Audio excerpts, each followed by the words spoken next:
It's time for the Master Board Update with our board members Randy Robbins and Bob Walter. Welcome to the January Board Update. I'm Bob Walter, President of the Master Board. With me today is Vice President Randy Robbins. We're kind of a team. We've been together for the past 2 years and we've accomplished a lot. The Master Board is pleased to announce the completion of the renegotiation with FSR. As a result, we have now saved $148,000 per year. We've reduced the burden rate in half, from 8 to 4%. Significant accomplishment itself, and also the contract is now written on our terms, not their terms. There's a lot more accountability. There's budget adherence, and you're going to be pleased with the overall results of this negotiation. A copy of the new contract and a executive summary are available on the website. This is the first time in 5 years that we have a new contract with First Service, so I'm looking forward to that, and it began effective January 1st. Jorge Perez, our design consultant for the lounge expansion, put up his renderings in the main lobby so everybody could see it, have an idea of what we're doing and what we're planning. Regrettably, a disgruntled individual from our community decided that he didn't like that, or she didn't like that, and spray painted and defaced, and tagged all our renderings. So, if you don't agree with something, please be, mature enough to disagree in a proper manner. This is not, proper manner of disagreement, and I'm very, very disappointed, and I imagine most people are. Related to that is the actual delay, and cost and expense, and an individual put an ad, a false ad in the newspaper. I don't know if you've seen it. There's been 2 ads, basically claiming that we're squandering over $1 million on this project, that we have 2 executive chefs, a master chef, and this is not true. The cost of the project is yet to be determined, because we have a RFP going out, and the dollars and the estimates and everything won't be determined until February the 9th. So we don't know the exact cost, but it should be close to about $750,000, not $1 million. And the overwhelming majority of that is coming from our capital improvement fund, which means it does not impact us, does not impact our HOA fees. The money has been sitting there for years, should have been used years ago, and this board is proactive enough to say, hey, let's go ahead and expand the lounge, because it's important in the fact that the lounge makes money, the restaurant does not. So we want to expand the area of profitability, reduce the area of loss. I don't know if you remember Dan Cumberford, our prior treasurer, who regrettably passed away October 7th, 2022. He had projected it would take approximately 8 years for us to recoup the money. Now, I don't know what that was based upon, but I did like Dan, and Dan was a very bright, capable treasurer. So whether it's 8 years or not, I think it's really beneficial for our community to have a larger lounge and a smaller and improved restaurant. So that's what we're doing. And if you don't agree with it, let us know, but don't let us know in this particular fashion by destroying, our property and creating, falsehoods, in the newspaper. The open tabulation on the Reserve Replenishment Assessment Fund, ballot measure passed. It passed overwhelmingly. It was 85.9%. I want to thank the district delegates, all the community members, and everyone that supported that. It's going to make a big difference in our community in the future. We anticipate, depending upon home sales, probably around 400,000 or so each year coming in to our reserves that we can use for replacement and reserves. The effective date of implementation of that has yet to be determined. It has to be the date of recordation when it's recorded by the county. Well, in order to record that, there's certain things that need to be accomplished. There's a delay in notifying all of the lien holders and all the people involved in that. Apparently, one of the companies had a hack or had a breach, and so they're trying to fix that. In the meantime, it looks like it's going to be delayed. Probably, if you're a real estate agent or broker, I would guess it's going to be recorded sometime in the beginning of March. It won't be January as we had originally anticipated, but it will be. I mean, we're going to be, for years and years, we'll have this income coming in, not only for this board, but all the future boards. So I'm looking forward for an enhanced community, for our amenities, and also stability and not excessive raises in the HOA fees. Now, next, we're going to have Randy give us an update on his items. Thank you. Randy? Thank you, Bob. One of the things I wanted to talk about this month was just a couple of things of basically bookkeeping and community information more than specific topics. But in middle of December, the HOA was actually sued by a member because they stated that we had in small claims court. They stated that we had not divulged information that was readily available and by civil code required to give.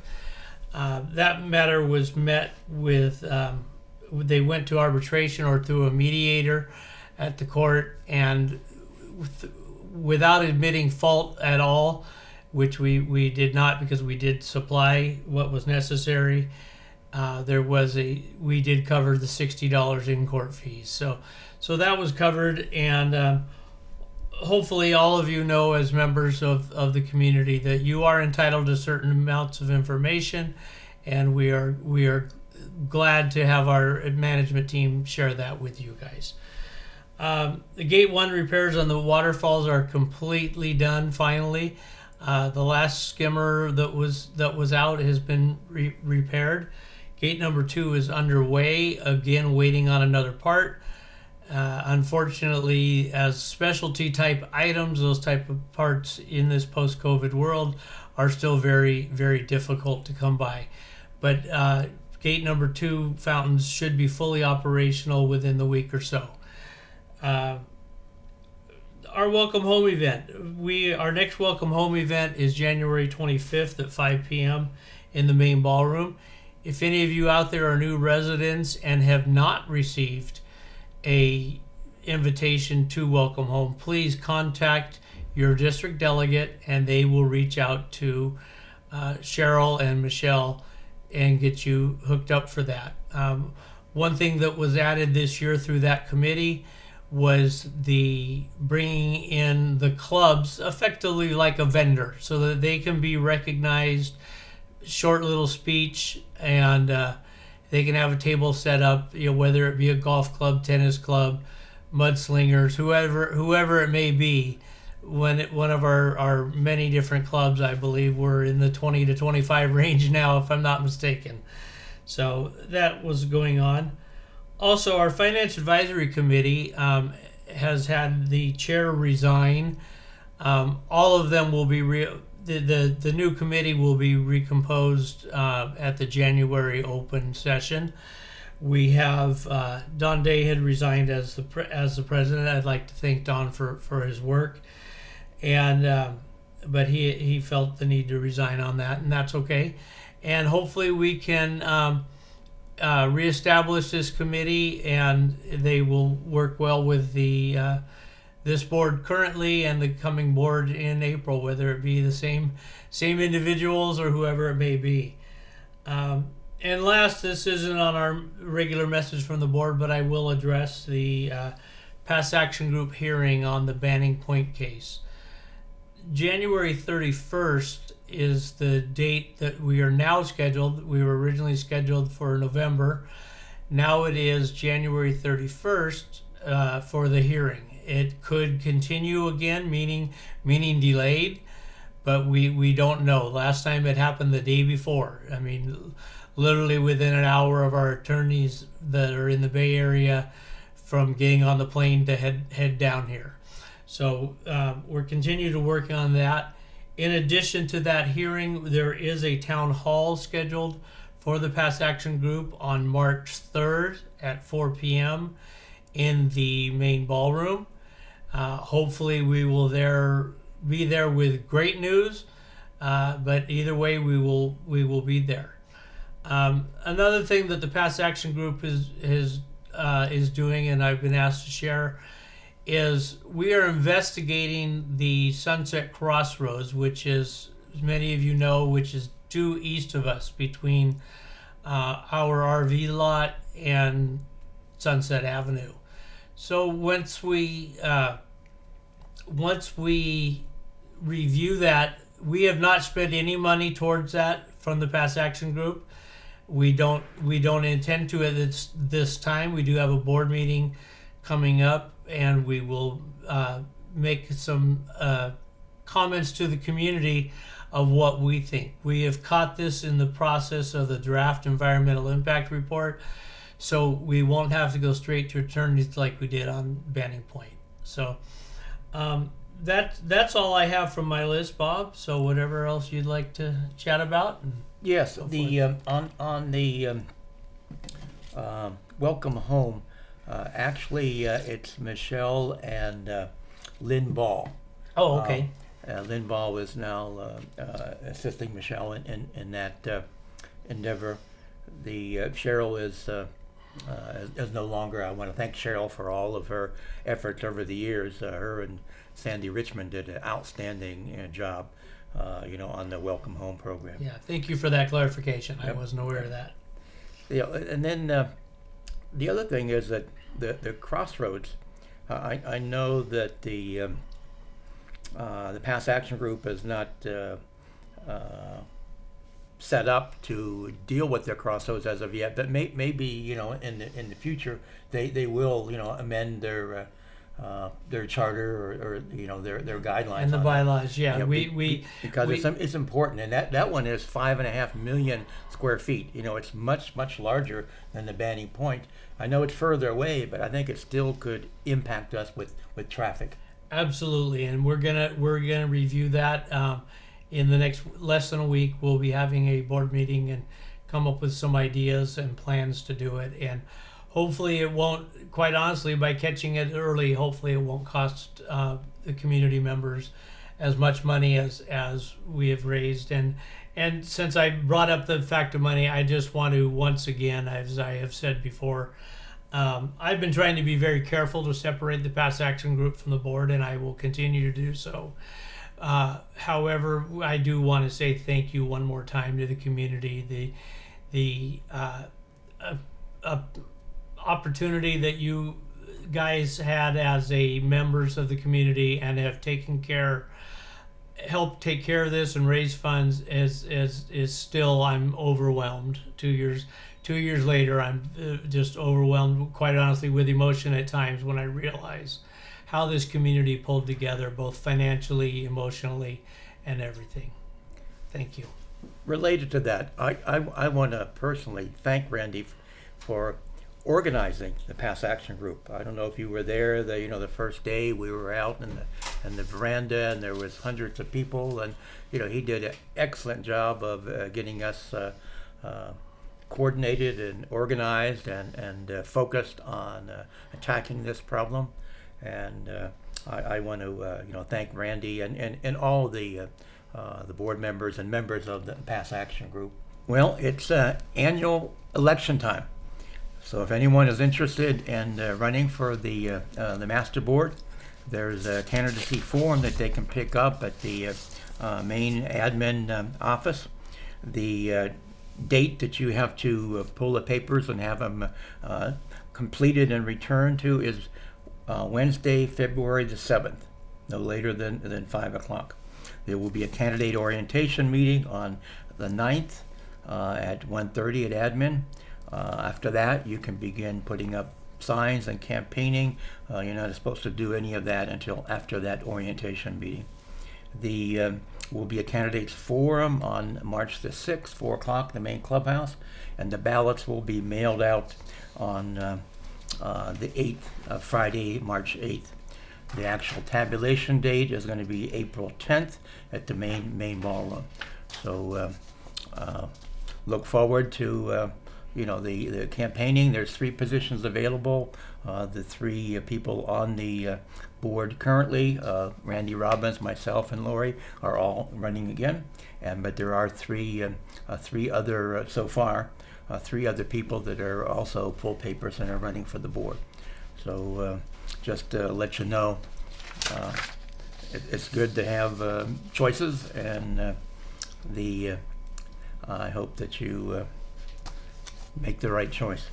We've been doing coffee with the board the second Monday of every month at 9 o'clock in the main library, and we will continue to do so. The Morongo Shuttle is not working out that well, but we're still doing it. Right now we have 3 people signed up. It's once a month from 12 to 4. It's a free shuttle. If you're interested, contact the reception desk and sign up there. If it doesn't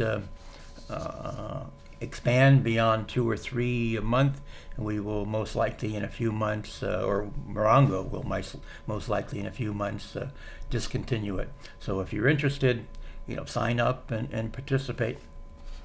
Maybe they're just not letting us win enough. I don't know. There's a cornhole tournament coming up on January the 27th, sponsored by I believe it's District 21, and there's forms available to fill out. You can play in 2 different brackets. There's a male bracket, a female bracket, and a mixed bracket.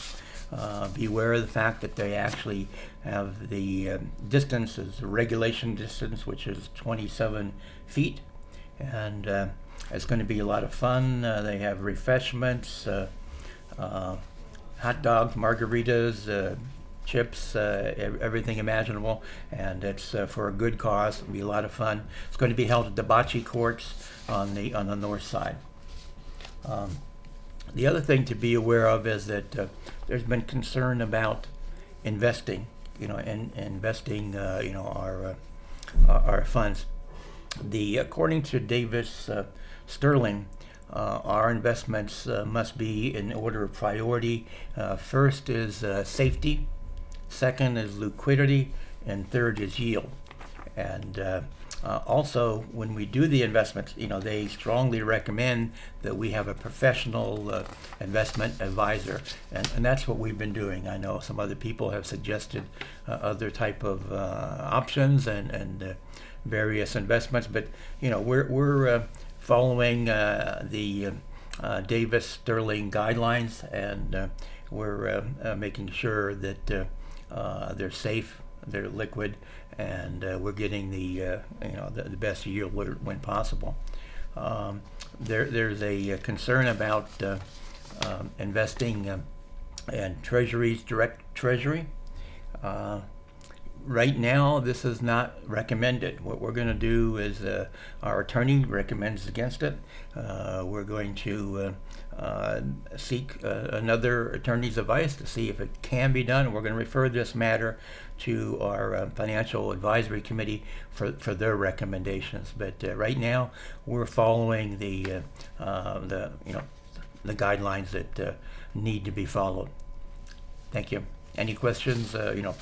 Please contact board member or our treasurer. I wanted to elaborate a little bit more about the lounge expansion. When we did a survey, Ajit did a very good survey last year, and we had an open town hall. We had a lot of support from the community. 84% of the respondents approved it, wanted it, and it was 1,047 people responded. So it was a pretty good, pretty wide range survey. Now the fact is that we're going to go ahead, with this. The process is we have the renderings, we have the plans. They have been submitted to Banning City Hall for approval, and we haven't heard back yet. And sometimes when you're dealing with construction and construction projects, there's delays. So we were originally anticipating beginning construction in January. This will not be taking place. So it'll probably be more like the end of February or beginning of March. We'll keep you informed and advised. We are sending out RFPs so we can get estimate cost. The RFPs must be returned and opened up by February the 9th. So stay tuned, and we'll let you know the progress that we're making on that. When this happens, the only place we'll be able to really utilize for the lounge and for a lot of the restaurant is in the Sandwich. So we'll let you know when that transpires. But when it's all completed, I think you'll be very pleased with the outcome. We'll have an upscale, enlarged lounge. We're also going to improve the carpeting and appearance and the overall restaurant. So when we're finished, this by this summer, I think everyone will be proud of what we have, and we should be able to avoid excessive losses in that area. And if not, we'll take other corrective action. And then lastly, if you disagree, don't destroy property. Don't tag and ruin our renderings. There's other ways that you can express your disagreement, but please don't do it in this particular manner. And we'll see you in February. Thank you, everybody. Thank you.